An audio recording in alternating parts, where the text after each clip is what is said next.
Oshkosh Media is government programming on GovTV, community programming on Life TV, and community radio on Oshkosh FM 101.9. Welcome to the City Manager's Report, a look at city updates and a preview of the next Oshkosh Common Council meeting agenda.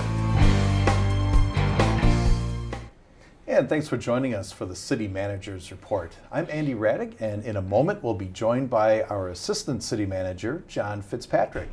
At the top of today's show, we'll have some municipal news updates to share, including items from city departments and some things that are happening around Oshkosh.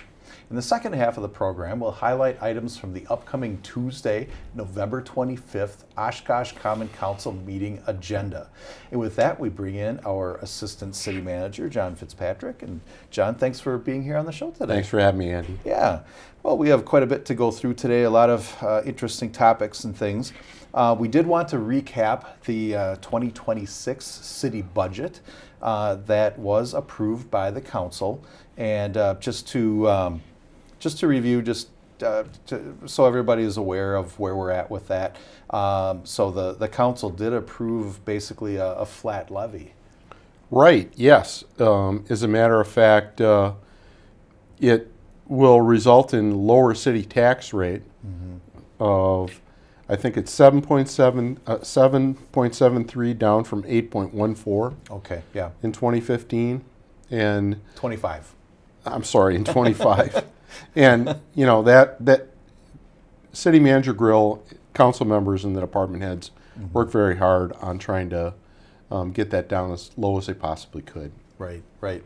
And I know that that happened through a number of different means: strategic investments, financial management, and organizational restructuring as well. Right, right. You know, it's something that I think we talked about at great length. You know, if the citizens weren't aware of it, we're bumping up against levy limits that have been established by the legislature. So it's going to be an ongoing process and a challenge for us moving forward to make sure that we don't expand our levy too quickly, you know, outside the parameters of net new construction, our economic development that we have. So it's going to be something that's going to be present for everyone as we go forward. Sure, sure. So essentially what this means for folks is that if the assessed value of their home is the same as last year, then the city portion of their tax bill would actually go down a little bit. That's right, yeah. And I think people may not understand that the city's responsible for sending out the tax bill. But that tax bill really includes not only the city, well, it's good we have a graphic here, the city portion of the tax bill, the Oshkosh Area School District portion of the tax bill, Winnebago County's portion of the tax bill, and also Fox Valley Technical College's portion of the tax bill. And that graphic just shows when you receive your tax bill from the city of Oshkosh, it really is an amalgamation of all those entities, not just the city of Oshkosh. Right, right. Yeah, so essentially a house that is assessed at $225,000 would have paid last year $1,831. This year, that same assessment value would pay $1,740. Right, so right. Down a bit. At least for, as you had mentioned, at least for the city portion of that tax bill. So I think that's good news for most residential taxpayers this year. You know, in the off chance your assessed value increased by more than the reduction in the city's tax rate, which I think is approximately 5%, you would see an increase in this portion of your tax bill, but it's unlikely for residential customers. So just a little more information for folks. Yeah, okay. All right, well, thanks for the update on that. I know that was quite a process to work through with the budget. It's always a major endeavor.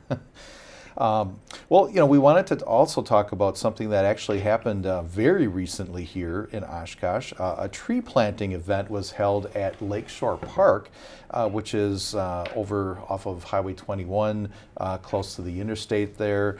So several trees were planted, and it was an event that will enhance that area. Right. We were fortunate to have a variety of representatives there. It's my understanding the governor was there today too. And there's planting a tree. Okay, good. Yeah. Yes. And this event really is in partnership with the Arbor Day Foundation through the Great Lakes St. Lawrence Governors and Premiers.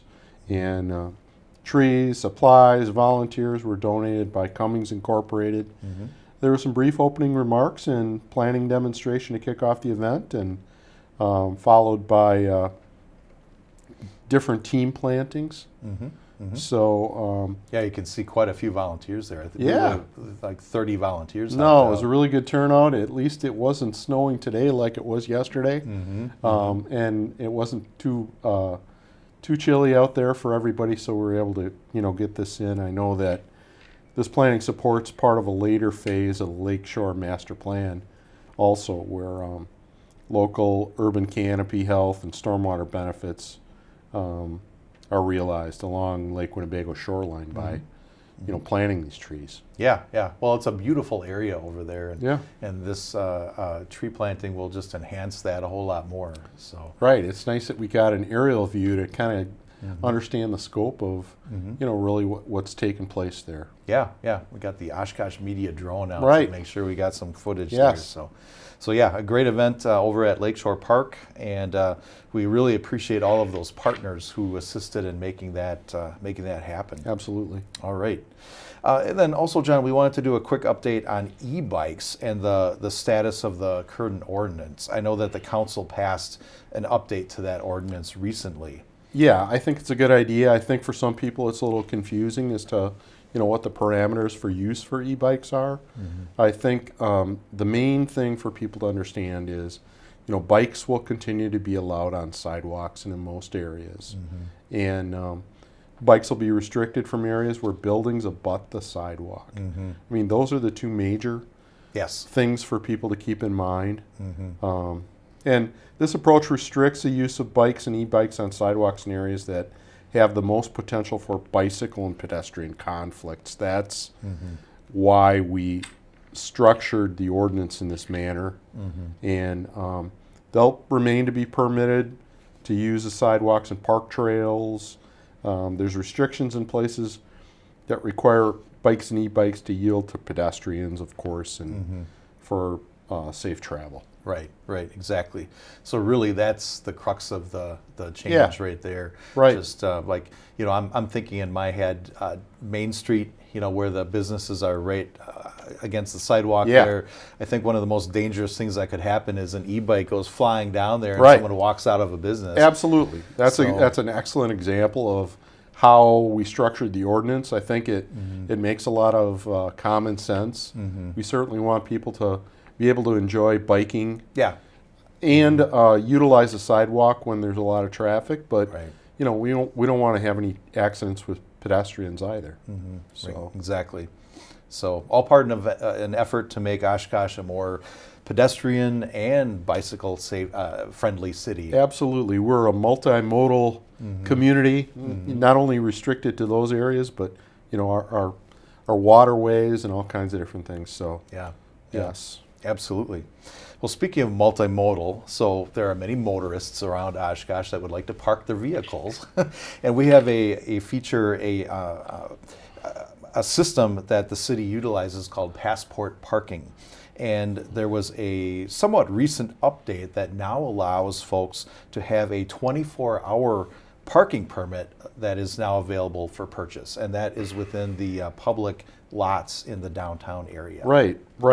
Passport parking software is something that I think has really brought the city into a modern area, and it's so convenient not only for the public, but also for us to work across departmental lines. I know finance utilizes this, police, transportation. So it's something that we can work collaboratively departmentally on, but also make it easier for the public, and that's what we're here for. I know that those 24-hour parking permits are a new option that has been offered, and I believe they're available through the app. Is it for $6, Andy? I think that's what it costs. $6 for the 24-hour parking permit. Okay. And day passes are still available for parking until 6 p.m. For $3. Okay, gotcha. So so definitely. And this, as I mentioned, is for the public parking lots in the downtown area. Right. Right. So we do have resources available online. It's on the Oshkosh Police Department website. There is an information page there about parking and parking permits and all of that. So you can go to the Oshkosh Police Department's website and get all of the details there about passport parking. Okay, then we also want to mention, we are getting into that time of year where we have holiday sales and all those kinds of special things at the stores where they have their specials. Right. Well, the Oshkosh Public Library is not missing out on that. They have a Black Friday event That's right. coming up. Yeah, if you're out shopping on Black Friday, spin by the Oshkosh Public Library because they it's a way for them to try to purge their collection. They have a great amount of books, magazines, that they're going to be offering on Black Friday. And I think that that's something that is, it's my understanding, is going to be offered all the way through New Year's Eve. Correct. So, Yeah, and as you mentioned, it's everything from books, magazine holders, magazines, it's quite a variety of items there. right. Yeah, I think there's also some, the possibility of a free magazine holder if you purchase $1 or more. So I think Can't that's a beat pretty that. good deal. Yeah. That's a great deal. Right. Yeah. So the tables will be set up in the lobby area there at the library with the books that are for sale. And books are gently used and good quality. So, this is not all like tattered stuff that they're trying to unload. Right. But the books will make excellent gifts for the readers in your life. And come in and browse and stock up. And we even encourage folks to get a library card. while they're Absolutely. So beginning on Black Friday and every Friday after that, stop by the public library or any other time, of course.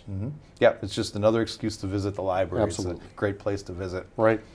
Okay, then we also wanted to make mention, since we are getting into the holiday season, that the Oshkosh Fire Department is having their 26th annual food and toy drive. And the routes and dates are still not quite sorted out yet, but we did want to make mention that the fire stations are now accepting several different items. Right. So, Yeah. If you're not going to be available when the routes are established and they're coming to your neighborhood and you want to provide a donation, it's an opportunity for you to just drop it off at the fire station if it's more convenient for you. And it's been an annual program that's been in place I believe every year since I've been here. So I think it's something it's a great program. It's a way for the fire department to give back to the community. And I know when my kids were small, they looked forward to having the fire department in a nice way visit our neighborhood, and they really look forward to that every year. So I think it's a great tradition, and I hope that citizens can watch for the routes and maps when we can make those available. I think you're going to put that out on social media, right, Andy, when that's when that information is presented to you. Is that right? Exactly. The fire department does have a Oshkosh Fire Department Food and Toy Drive Facebook page, as well as an Instagram page. So you can check that out. We also will be sharing that through the city's Facebook page. So please check that out for all of those details. But if you're curious about what can be donated, it's really quite a wide range. Non-perishable food items, new unwrapped toys, and even wrapping paper and Scotch tape. That's excellent. Those are excellent ideas. And so maybe you can also explain how these donations are distributed then once the fire department gets them? Sure. Yeah, the fire department actually works with the Salvation Army, and so the items are distributed through the Salvation Army's program that they have there. And they are very good at that. So they manage that part of it. If someone wants to provide monetary donations, is that an option too? Absolutely. Yeah, the monetary donations can be made in cash, check to the fire department, and it's actually the Firefighters Charitable Trust. And they have a scholarship that is called the Gary Kasubi Scholarship Fund, and that is for 2 graduating Oshkosh seniors who are actually enrolled in a police or fire science program. Okay, good. So it's a great way to help some students that might want to pursue careers. Yeah. And it's another option for folks to support the fire department. Absolutely. And this whole program. It's a great career. We're very proud of our police and firefighters. One of my sons happens to be a firefighter paramedic, and Excellent. I'm very proud of him, and of course all my kids. But Yeah. I think these options are something that, if people are in the holiday spirit and they want to provide physical or monetary donations, it's a really worthy cause. Yeah, absolutely. And as you mentioned, we will be having more information about that with the routes and specific dates. But if you would like to drop something off to make a donation, you can stop by one of the fire stations during their normal operational hours, and they'll be happy to accept that even now. So Right. encourage folks to do that. Yes. All right, well, keeping on the holiday theme, we have a downtown Oshkosh holiday parade, and that is coming up on Thursday, December 4th. It's really going fast, Andy. I can't Yeah. believe we're on the cusp of Thanksgiving and also other holidays that are upcoming in December. So, I think there'll be live music, tree lighting in Opera House Square from 5 to 6. And when does that tree lighting take place again? At 6 p.m.? That's at 6 p.m. Okay, right? good. And then the parade itself starts at 6:15. Okay. So, and again, that's on December 4th. That route starts at the intersection of North Main and Otter Streets. Okay. And then it heads north on Main Street to the intersection of North Main and Irving. So that That's whole good. stretch there. Right. So Yeah. get out there early and kind of stake out your area for you and your family. Hopefully we'll have some decent weather. Yeah. Maybe not too cold, but maybe a little bit of snow would be nice. Right. Just to set the mood a little bit. Right. And do you know what their theme is this year? Usually they have a theme every year, I think, the parade. Yeah, their theme is stories that spark the season. Okay, So I would nice. imagine several of the floats will have different story themes Yeah. of holiday stories and Right. so forth. So Right. so that should be great. And just a shameless plug, John, that we will be televising that parade on Oshkosh Media Life TV, and the schedules will be posted on the OshkoshMedia.org website, and that will also be posted on the Oshkosh Media YouTube channel, so you can check it out in a number of different ways there.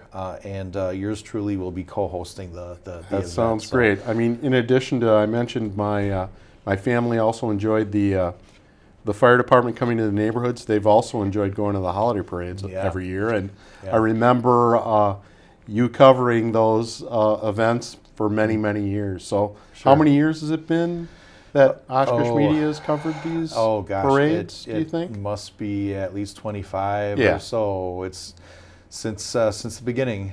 I know So- it's fun for Oshkosh Media to be able to be there and get in Right. the holiday spirit too, and right. interact with a lot of citizens Yeah. by Opera House Square. And I know that we get a lot of views of that parade on our YouTube channel. Yeah. And it is a very popular event that we televise. And so- it's very heartwarming to hear citizens.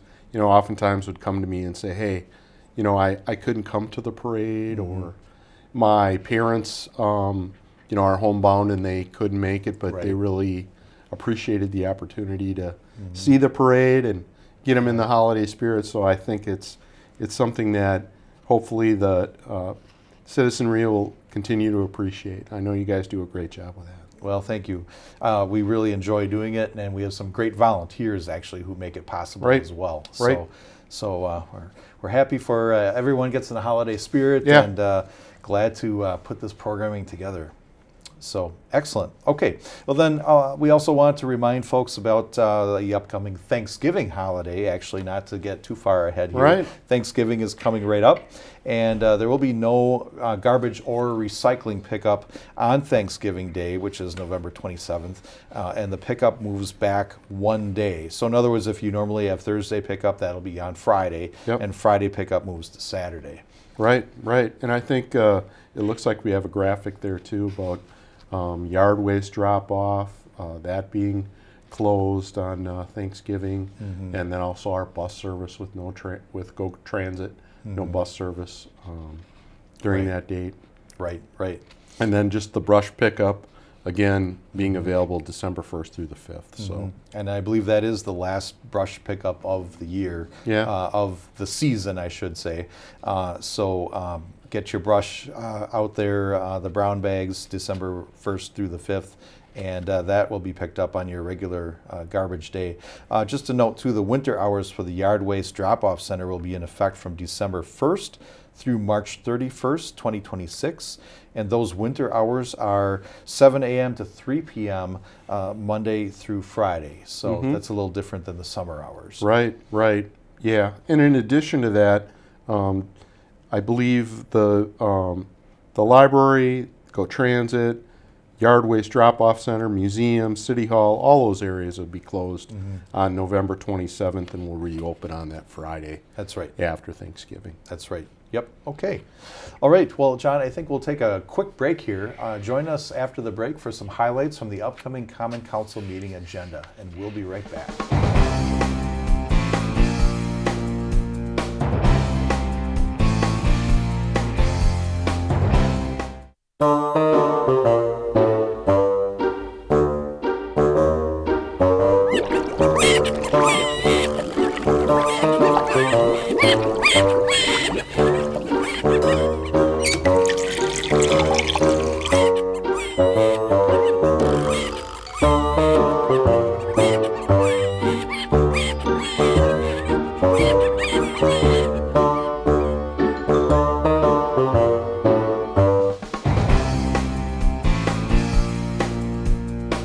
I'm Andy Raddick, along with Assistant City Manager John Fitzpatrick.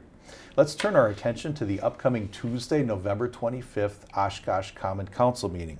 So, John, we have a kind of a long agenda here, several pages, but one thing that is kind of unique that we normally don't see is a presentation by Oshkosh Common Council candidates for that open seat. Right, right. For citizens that may not have heard the news, Councilmember Larson resigned from his seat. I think he did that in order to make sure that there was no conflict because there were discussions that were taking place in regard to the place where he holds his business. So as a result of that, there will be, we need to fill that vacant council seat position. And there's a process that's outlined in our ordinance as to how that actually takes place. And it's very much like a job interview that you might have for any other kind of position. The only difference, it's a little more, I think, difficult for the candidates because we televise our council meetings. So they have the opportunity to provide a presentation to the council during the council meeting itself. And we have a significant amount of folks who have expressed interest to help us out to fill this position until the next April election.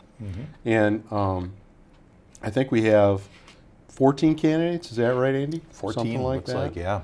So, yeah, each candidate, I believe, has up to 5 minutes to talk about why they are interested in the position, what would qualify them to be the best candidate for them to be selected.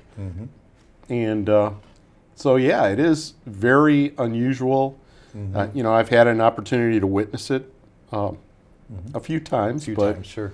but it doesn't happen very often. So that's going to take place this next council meeting. Right, right. And I don't remember this many candidates in previous times when this happened. I don't remember this many candidates either. I mean, in the time that I've worked for the city, I don't think we've had this number of candidates apply, which is a good thing. It's great to see the interest. It is, and I think it'll give the council members some different options in terms of who they think is going to be the best fit. Sure, sure.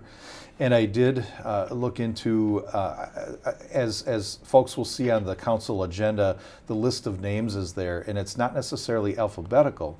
So actually what I learned was that this list order was determined by lot. Right. So the city clerk's office worked on this, and there was by statute, a certain way that by random order, Yeah. that these were chosen. Right. And the idea is to not give any kind of advantage to one candidate over another. So, that's the idea, and that's why they're not in alphabetical order or any other order like first applied or first received by the city or anything like that. So it's just designed to give everybody an equal chance. Sure, yeah. And so when this person is chosen, when would they actually take their council seat? It's my understanding that they would be effective the next council meeting. Okay. Which would be, I think, our last council meeting of the year is December 9th. Okay, all right. Well, that'll be an interesting process, and we'll be excited to have that 7th seat filled. Right. So looking forward to that. Okay, and then as we look further down the council agenda, we have, it's never too early to be looking toward our capital improvements and road improvements for next year. So we actually have a bid being awarded for a public works contract, and this affects streets over at Scott Avenue and West 12th Avenue. Right. It's a pretty significant contract. It's, over $4 million, I believe, and it looks like, as if people may not know, there is a dashboard that's available on our website where you can take a look at all the projects that are planned, not only for the upcoming year but for future years. So it looks like we're able to see that project identified on the list. So if you want more information, you certainly can go there and gather more details. Right. Yeah, it's a great resource to be able to look into all of that. And if you're curious about your particular street, you can look at future years. Yes. And, maybe see when yours is coming up. Right. Plan ahead. All those things. Yeah. So good information. Right. All right. And then we have a few items that are relating to just some general repairs of roads and things. But the point that we wanted to make is that these are technically state highways, state roads.